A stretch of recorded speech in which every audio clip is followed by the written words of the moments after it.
high blood pressure. For so many people, hearing those words from a doctor feels like a life sentence, a future filled with medication. But what if I told you it doesn't have to be that way? Today, we're diving into the powerful, all-natural ways you can actually take back control. So let's just ask the big question right up front, the one that everyone's thinking. Does a high blood pressure diagnosis mean you're stuck on pills for the rest of your life? It's a scary thought, right? Well, we're going to tackle that head on. And the answer, which is the best news you'll hear all day, is a resounding no.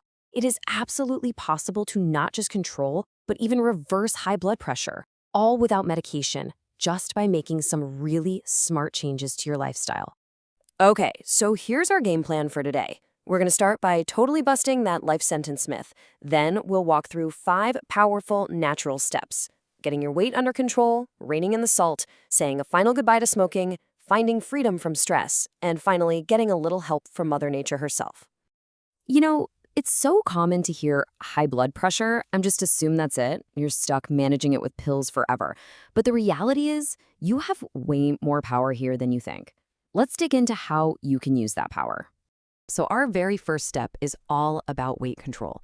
And she might be wondering, what does my weight really have to do with the pressure inside my arteries? Well, the connection is incredibly direct, and it actually works in a couple of fascinating ways. Okay, picture this. Excess body fat isn't just there, it's active. It's like a physical pressure, literally squeezing down on your blood vessels. This makes the pathway for your blood much narrower, which of course forces the pressure to go up. So when you lose that weight, it's like taking that pressure off, giving your blood the room it needs to flow easily. But wait, it's not just a physical squeeze. There's a chemical reaction happening too.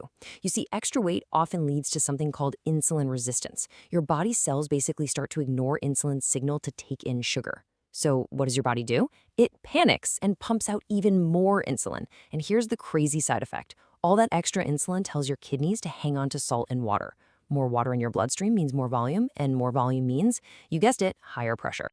So how do we fight back against this? Look, this isn't about a crazy crash diet. It's about building habits that actually stick. Think about loading up your plate with more fruits, veggies, and whole grains, and cutting back on all that processed stuff. You pair that with some daily movement, even a brisk walk for 30 minutes counts, and you're creating this incredible 1-2 punch that helps your body find its balance and bring that pressure down naturally. Let's move on to step 2, and this one involves an ingredient that's probably in your kitchen right now. We're talking about salt. Now, your doctor's probably told you to cut back, but let's really get into why that advice is so important. Okay, so salt is made of sodium, and sodium is something our bodies absolutely need. Just think of sodium as a little water magnet. Its main gig is to manage the fluid balance in our bodies, making sure there's the right amount of water inside and outside our cells. It's a really delicate dance. But when you eat too much salt, you throw that whole delicate dance completely out of whack. To try and fix things, your body holds on to extra water to dilute all that extra sodium. This makes the actual volume of blood in your arteries go up, putting way more strain on your heart and pushing that pressure up against your artery walls. Now, this is where it gets really interesting. For a healthy person, the recommended daily limit is already pretty low, less than 2,300 milligrams. But if you already have high blood pressure, that number gets slashed down to less than 1,500 milligrams. That is a massive difference. And just to put that into perspective for you, 1,500 milligrams is about half of a single teaspoon of salt for the entire day. And that's not just the salt you shake on your food. That includes all the hidden salt in things like bread, sauces, and snacks. It's tiny. Okay, on to step number 3, and this one is a huge game changer, especially for men, quitting smoking.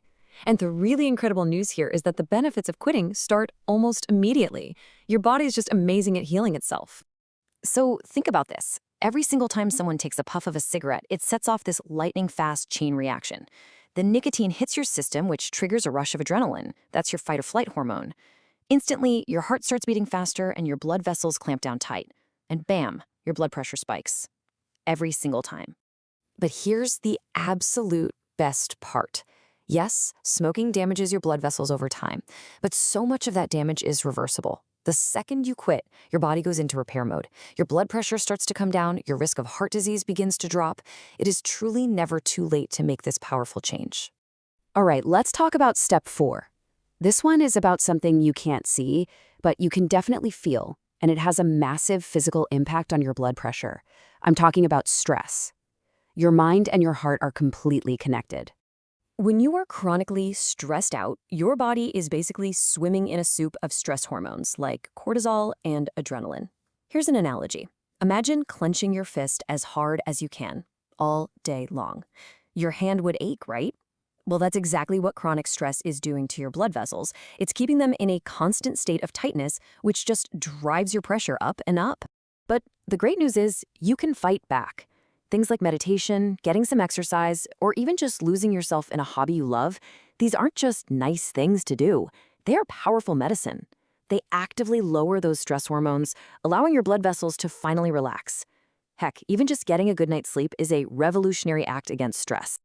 And that brings us to our final step, where we look to nature for a little help.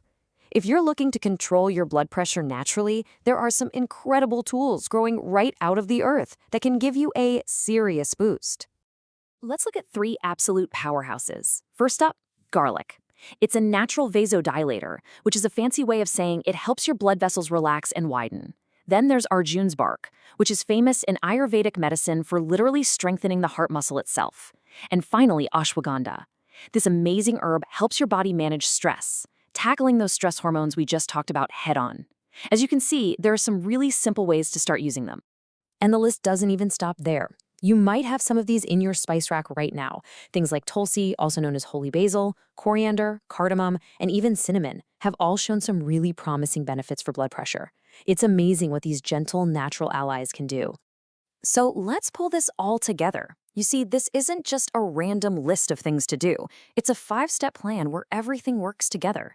Managing your weight helps, which is easier when you're less stressed.